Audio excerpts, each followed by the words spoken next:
If you have a question, raise your hand and we'll come to you. I think we can recognise a few faces on the front here. We'll come to John Cross from the Mirror.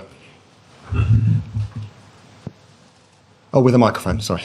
Thank you. Hello, Mikel. Can I just do a health check? Is everyone fit and available that is in the squad? Everyone sort of...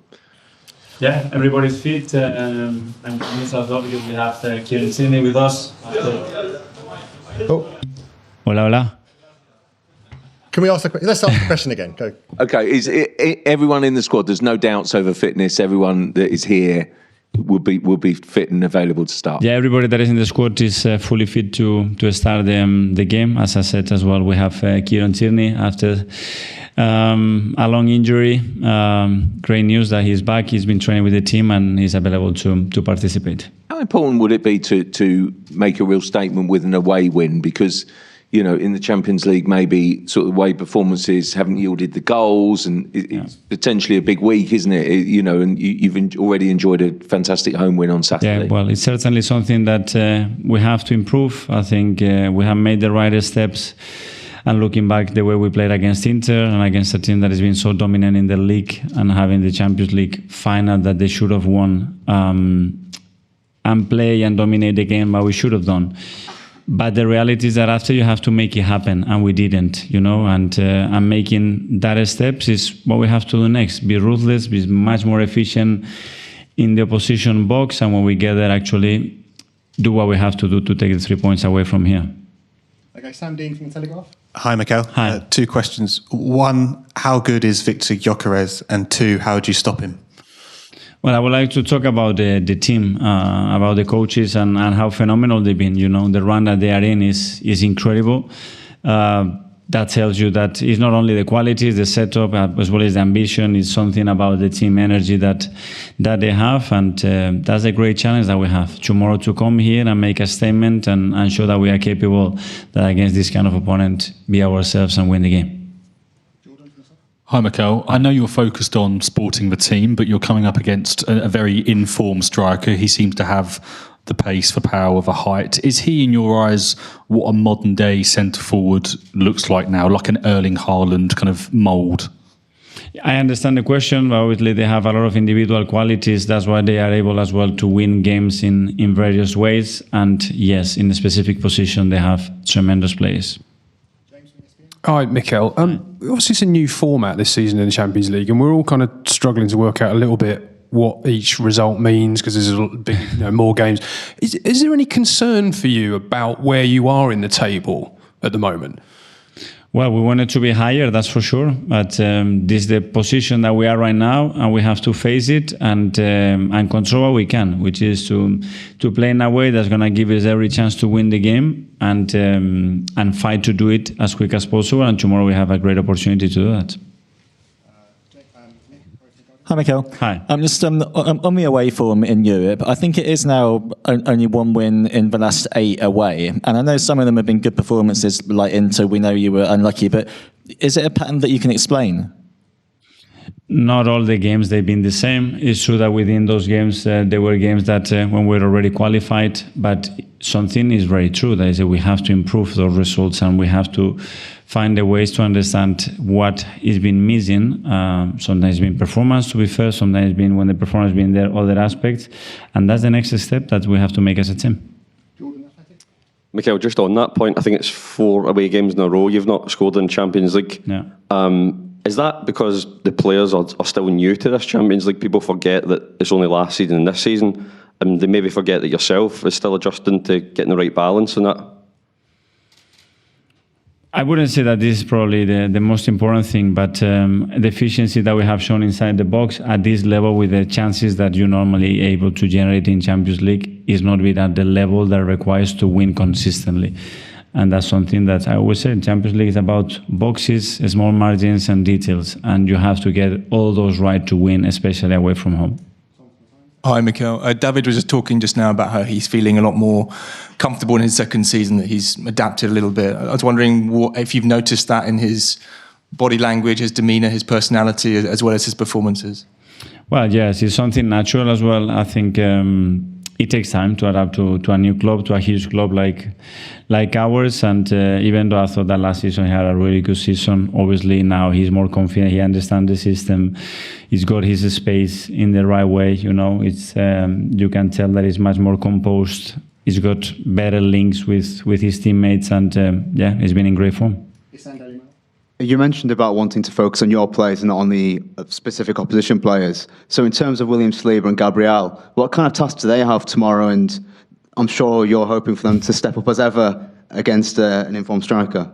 Yeah, for the whole team, because obviously when you look at the numbers they produced in the domestic league and in Champions League at home, where they have won every game and they score always at least a goal, is something that we have to really avoid. So we're going to have to be really consistent and efficient to try to prevent that happening.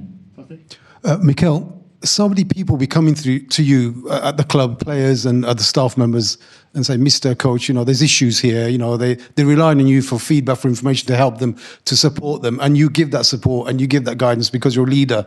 Who do you turn to for your support? For my support? When you're feeling maybe the pressure, it's so odd in this intense season. Yeah.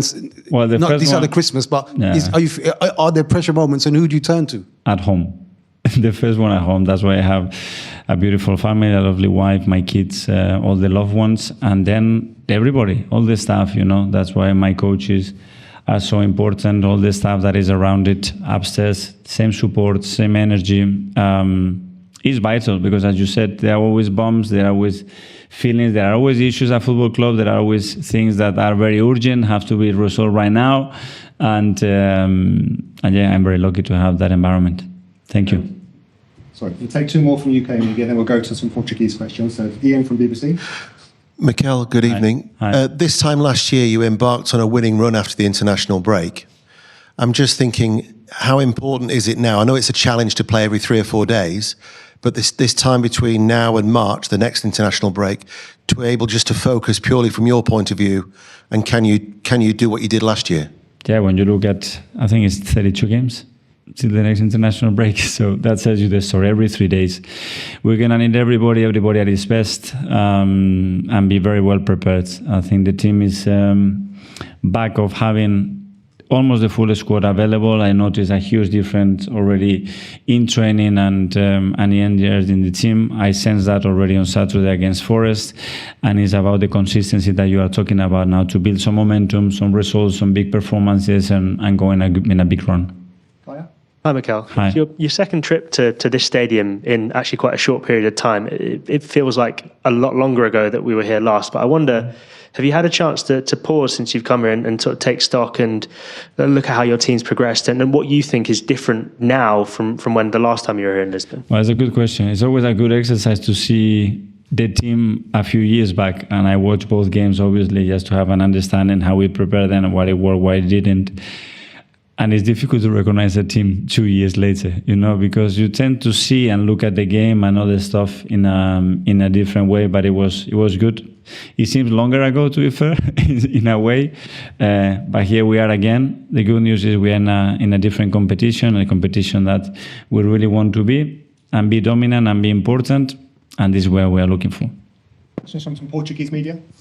Hello, Mikel. Hello. Welcome again in Portugal. Thank Miguel you. Custódio from Sporting TV. Not that much has changed between the 2023 games. You have a lot of the same players, Sporting too. You have new players, of course. But do you think both teams are stronger right now than that results? I think so.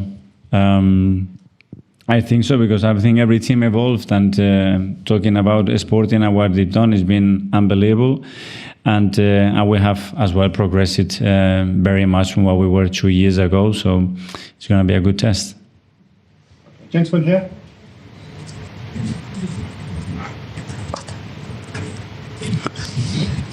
Oi, Arteta, João Ribeiro from Newspaper Record. I'm asking you, Sporting has lost his coach last week. What do you think? It can be a surprise for you tomorrow, or you are expecting the same Sporting that gets the best results in the last rounds of the Champions League? Yeah, well, I don't expect the same, because I think every coach and the coaching staff behind him would have his own ideas. We have obviously analyzed what is done, the things that he can tweak, and he's done in the past, to be prepared and try to understand as much as possible what they can try to do, and especially how we can hurt them. And I'm looking forward to that. Okay, everyone, I think that's it. Thanks. Thank you. Oh, sorry. Sorry. Yeah, go on. Sorry. And one final one here. Thank you. Hello, Cristiana Queiroz Alves, SIC Notícias. Three games ago, Sporting beat Manchester City in a big way here in Alvalade. So was that game like a base for you to prepare the game for tomorrow?